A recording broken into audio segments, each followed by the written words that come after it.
Boker Tov, bom dia mais uma vez. Novamente estou com o livro em mãos aqui, que tem o título A Outra Face do Moré João Alves Correia, vulgo Moré Eix. Tem mais de 70 profecias analisadas uma a uma, amparadas pelos comentários de grandes eruditos judeus antigos e modernos. Título do estudo aqui, estudo de número 2, análise das citações dos historiadores. Normalmente, quando confrontados quanto à falta de evidências e provas acerca da existência de Jesus, os missionários apelarão para citações de basicamente 4 historiadores antigos, a saber, Tácito, Suetônio, Plínio e Flávio Joséfo. Estas citações, segundo eles, podem constituir em evidências que testificariam de Jesus. Será? Interessante pergunta. Será?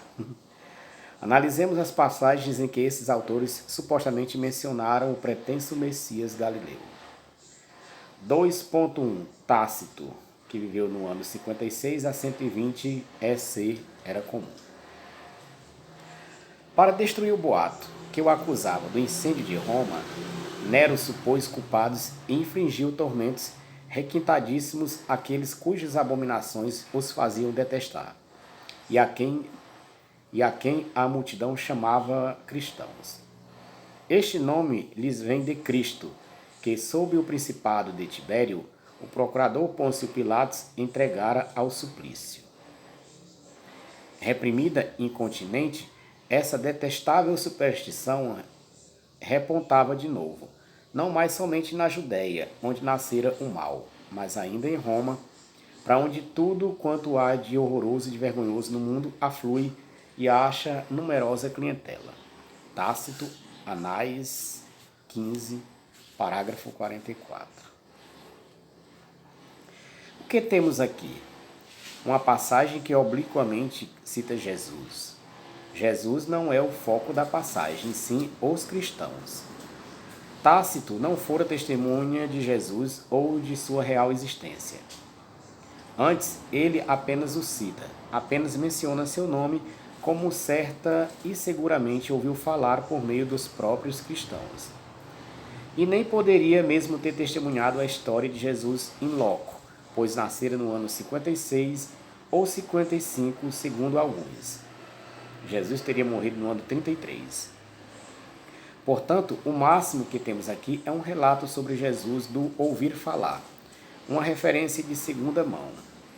De certa forma, Tácito estava tão carente de dados sobre o Jesus histórico quanto qualquer outro historiador moderno, que sempre vai trabalhar tendo como base o próprio relato do Novo Testamento ou do que apenas ouviu de terceiros.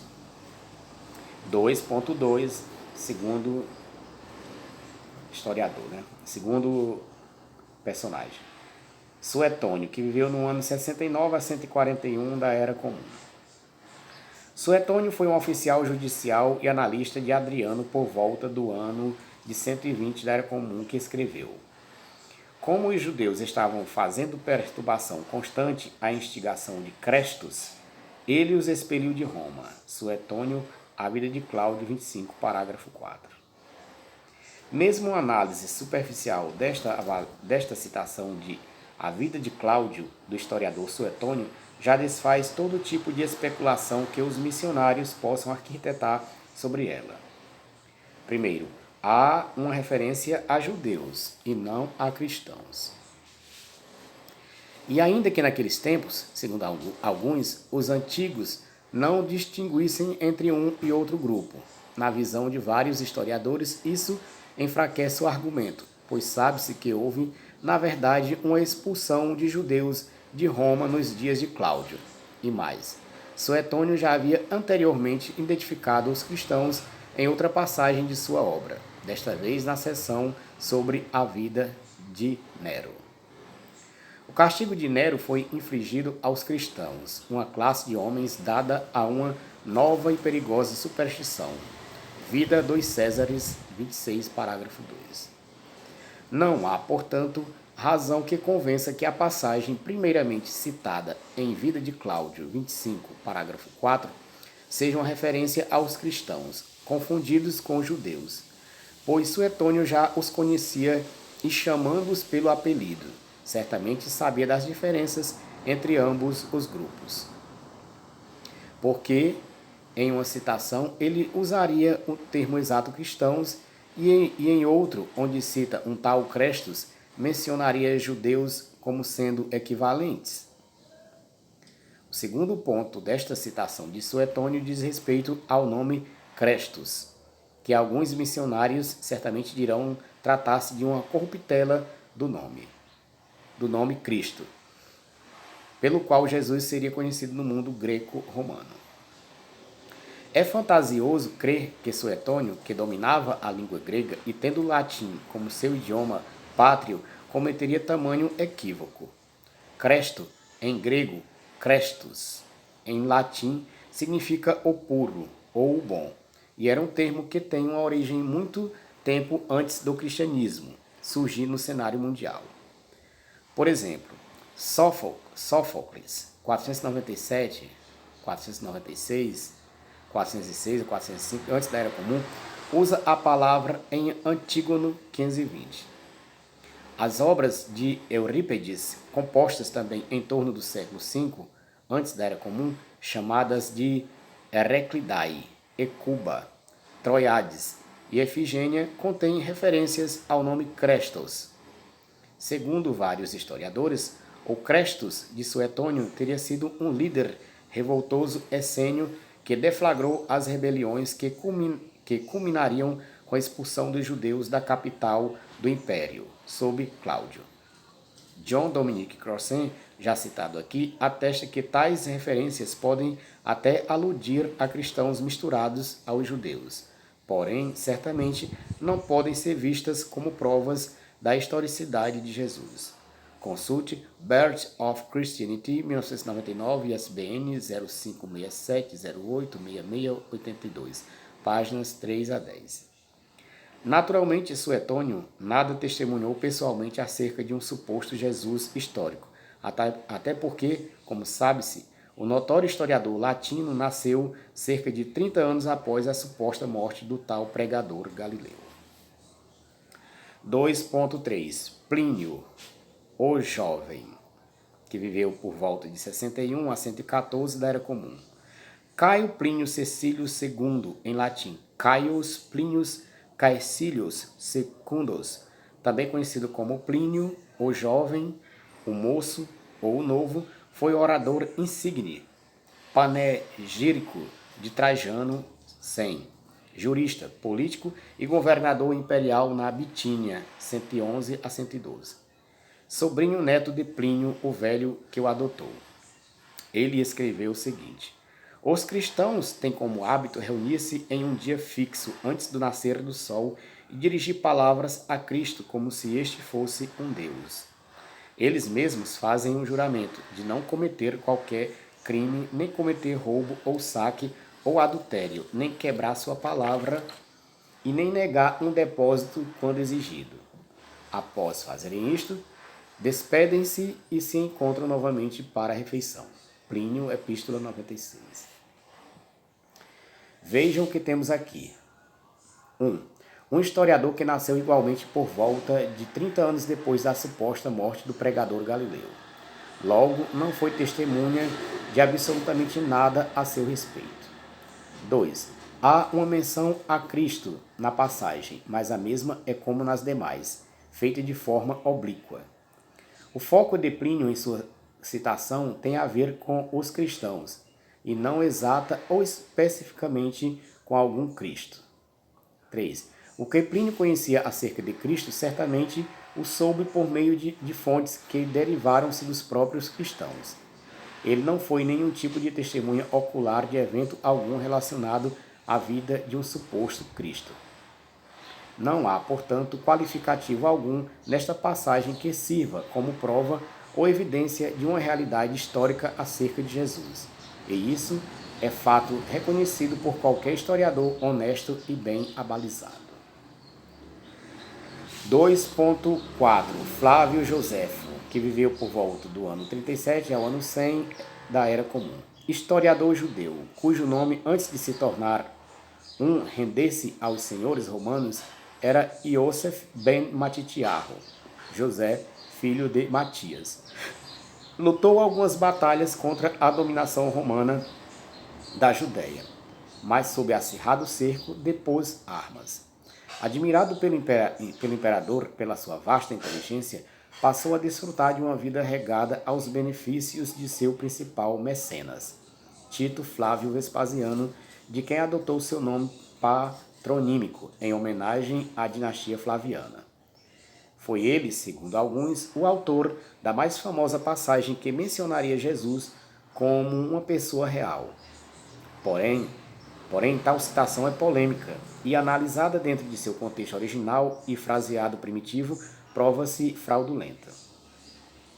Havia neste tempo Jesus, um homem sábio, se é lícito chamá-lo de homem, porque ele foi o autor de coisas admiráveis, um professor tal que fazia os homens receberem a verdade com prazer. Ele fez seguidores tanto entre os judeus como entre os gentios. Ele era o Cristo. E quando Pilatos, segundo a sugestão dos principais entre nós, condenou-o à cruz, os que o amaram no princípio não o esqueceram, porque ele apareceu a eles vivo novamente no terceiro dia, como os divinos profetas tinham previsto estas milhares de outras coisas maravilhosas a respeito dele. E a tribo dos cristãos, assim chamados por causa dele, não está extinta até hoje. Flávio Joséfo, Antiguidades Judaicas, livro 18, parágrafos 63 e 64. As partes em negrito do texto acima são as que sempre estiveram sob acirrada crítica por suspeitarem-se que sejam tardias interpolações cristãs ao texto. As razões são muitas e bastante óbvias para que tal relato seja rejeitado como suposta prova da existência de Jesus. 1. Ninguém jamais a usou como argumento para provar a historicidade de Jesus até os dias de Eusébio de Cesareia, no século IV da Era Comum. Veremos mais tarde a índole de Eusébio e por que ele é chamado de pai das fraudes. Eusébio é o primeiro cristão primitivo a mencionar o tal testemunho flaviano em sua obra, História Eclesiástica, livro 1, capítulo 7 e 8. 2. Orígenes de Alexandria, 185 a 235, menciona 11 vezes passagens das obras de Joséfo e suas referências a um certo Tiago, que muitos supõem ser o irmão de Jesus. Porém, Orígenes nada diz a respeito de uma citação de Joséfo quanto ao tal pregador da Galileia. Mizugaki Wataru, 1987, Origin in Josephus, Feldman, Louis, H. Hathaway, Josephus, Judaism and Christianity, Brill, páginas 325, 335. 3. Orígenes, em seu comentário sobre Mateus, livro 10, capítulo 17, surpreende-se por Joséfo não aceitar Jesus como Messias. Isso por si só já lança por terra a existência ou validade de um suposto testemunho flaviano. Isto está mais para uma interpolação tardia. Gesa Vermes confirma que o historiador judeu antigo jamais teria sido um cristão ou simpatizante de tal movimento a ponto de mencionar Jesus e menos ainda de chamá-lo de Cristo. Gesa Vermes, Jesus in His Jewish Context, 2003, ISBN, número do livro, né? ISBN 0334 02 915 5, páginas 91 e 92.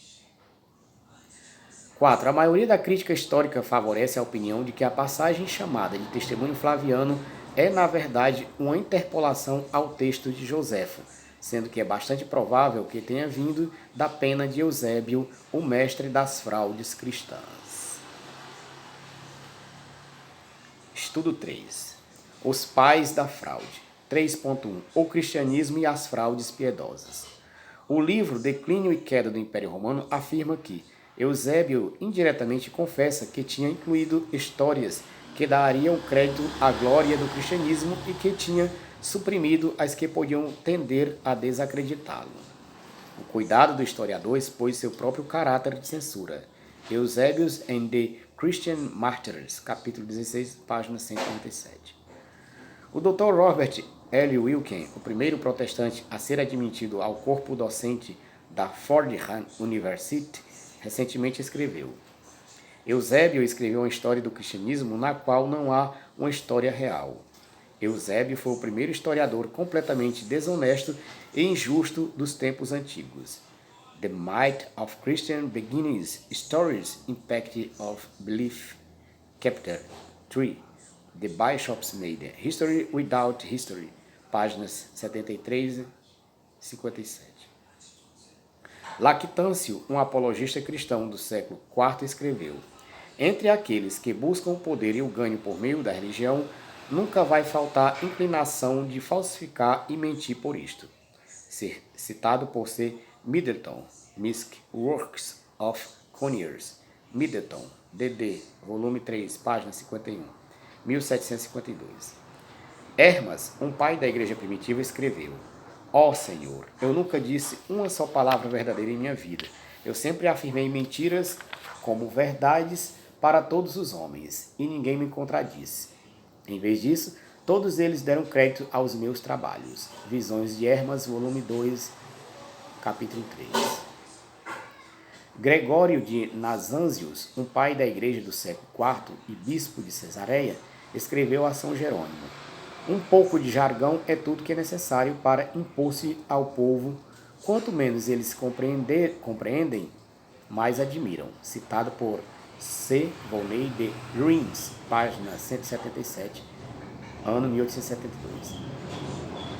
Agostinho de Hipona, uma das maiores figuras da antiguidade cristã, escreveu: é lícito, então, para aquele que disputa e prega as coisas eternas, ou aquele que narra as coisas temporais pertencentes à religião ou à piedade, esconder no tempo apropriado o que achar que deve ser escondido. Agostinho sobre a mentira, capítulo 17. Eusébio, já citado aqui, escreveu que inescrupulosamente suprimiu tudo o que seria uma desgraça para o cristianismo primitivo. História Eclesiástica, volume 8, capítulo 21.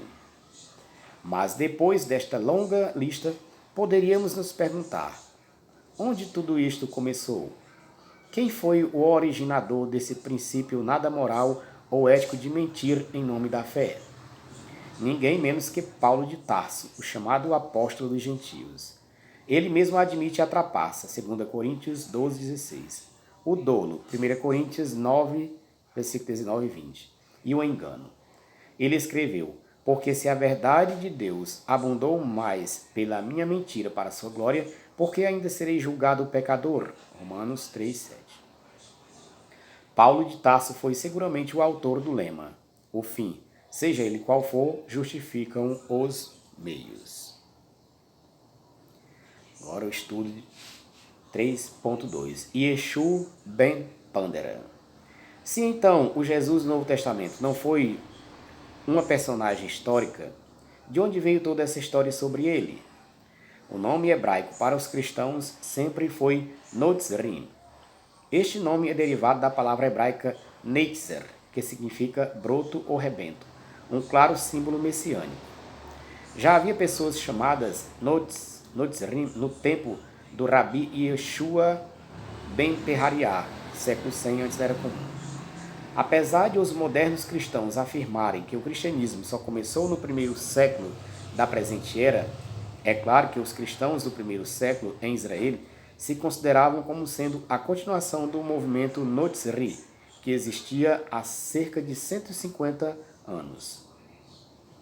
Um dos mais notáveis Notzrim foi Yeshua ben Pandera, também conhecido como Yeshua HaNotzri. Os estudiosos do Talmud sempre afirmaram que a história de Jesus começou com Yeshua. O nome hebraico-aramaico para o Jesus dos evangelhos sempre foi Yeshua. E o equivalente hebraico para Jesus Nazareno sempre foi Yeshua HaNotzri. Na realidade, sabemos muito pouco sobre a vida desse Yeshua. Todas as obras modernas que mencionam seu nome usam como referência informações tomadas de antigas fontes judaicas, como a Tosefta e a Baraíta, compostas pelo mesmo tempo em que a Mishnah Talmud, mas não contidas nela. Dado ao fato de que a história de Yeshu é bastante danosa ao cristianismo, alguns autores cristãos tentam diminuir seu valor, dizendo tratar-se de lendas judaicas. Essa atitude cristã não é, entretanto, de todo nova. Como tais relatos já circulavam no primitivo meio cristão, o próprio Paulo tratou de desprestigiá-los escrevendo a outros companheiros. Repreende-os severamente para que sejam sãos na fé, não dando ouvidos a fábulas judaicas. Tito 1, 14, 1 Timóteo 1, versículo 3 e 4. Tanto na Tosefta quanto na Baraíta, o pai de Jesus é chamado Pandera, ou Panteri. Essas são formas hebraico-aramaicas de um nome grego. Em hebraico, a terceira consoante do nome é escrito com um dalet, ou um tet. Como prova de que a história de Yeshu ben Pandera, ou Yeshu Hanotzeri, era bem conhecida nos primitivos meios cristãos, como afirmamos acima, citamos o filósofo Celso, o qual foi bastante famoso por sua crítica mordaz ao cristianismo primitivo por volta do ano 178 da Era Comum. Celso argumentava que ele havia ouvido de um judeu que Maria, a mãe de Jesus, tinha se divorciado de seu marido, um carpinteiro, após ter sido provado que ela era uma adúltera. Ela teria perambulado pela Galileia em vergonha e ignomínia, dando à luz a Jesus em lugar secreto. Seu pai verdadeiro era um soldado romano chamado Pandera. De acordo com o escritor cristão Epifânio, século 320 a 403 Era Comum, o apologista cristão Orígenes, século 185 a 254 Era Comum, teria dito que Pânteras, ou Pânter, era um apelido de Jacó, pai de José, o pai adotivo de Jesus. Tertuliano, outro pai da igreja, cita uma obra judaica Toledot Yeshu em 198 Era Comum com o mesmo objetivo. Todavia, esta obra cita diversas vezes Yeshu ben Pandera, e Tertuliano faz uso dela para defender o cristianismo. Nessa porção da Baraíta, Miriam, já desposada com outro homem, adultera com um guerreiro chamado Pandera, e seu marido leva o caso ao Rabi Shimon ben Shetar. Ocorre o divórcio e Maria dá à luz a Yeshu em segredo. Algum tempo depois, Yeshu, já crescido, caminhava diante dos sábios que estudavam as leis dos prejuízos, Neziquim, e ele estava com a cabeça descoberta, um evidente sinal de desrespeito e falta de religiosidade. Como reação, os eruditos se perguntavam se tal atitude não era devido ao fato de que ele seria filho de uma nidar impura. Yeshu então entrou na discussão e deu sua própria interpretação da passagem em estudo, afirmando que Moisés não poderia ser o maior dos profetas pelo que pediu conselhos a Jetro. Isso fez com que os rabinos começassem a investigar ainda mais as suas origens e descobriram então, através de Rabi Shimon ben Shetar, que ele era realmente fruto de adultério, o que fez com que Yeshu tivesse que fugir para a Alta Galileia. O tempo passou e Yeshu volta secretamente para a Judéia, onde aprende a pronúncia do inefável nome de Hashem. Escreve-o sobre um pergaminho e cose-o sob a pele de sua coxa. Através de seu uso incorreto, passa a ser um conhecido exorcista e curador nas imediações, fazendo alguns discípulos diretos e indiretos. Temos na Baraíta, Toledot e Yeshu os nomes dos cinco, apenas 5 e não 12. Discípulos originais de Yeshu que eram Matai, Todá, Buni, Netzer e Naqui.